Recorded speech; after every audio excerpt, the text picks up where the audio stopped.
I scored a fresh travel horror story recently, but this post isn't about my lousy experience. It's about how the airline first created it and then made things worse. 25 minutes before departure, the gate attendant announced that the flight attendant hadn't arrived. "She'll be here sometime," we were told. That's when things got worse. Well into our vigil, we learned that our first officer had an early flight the next morning, so they sent him home, leaving us without a first officer. That meant that we couldn't depart when the flight attendant arrived, so we waited extra hours for a replacement first officer to fly in. The net is that instead of my arriving home around 8:30 p.m., it was well after 1 o'clock in the morning.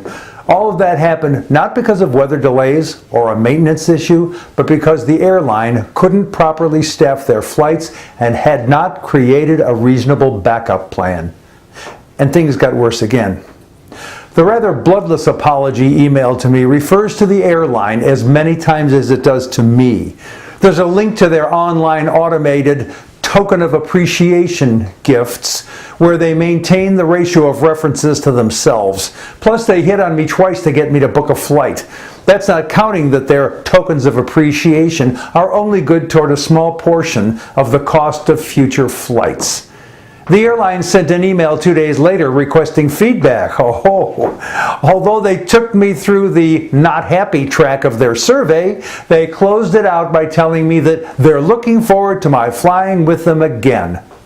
All of which is to say that it's clear that this airline's focus is on themselves.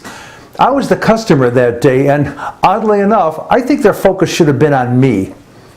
Fully Alive Leadership is a learning laboratory, so let's make this about you. When you fail to meet customer expectations, what do you do?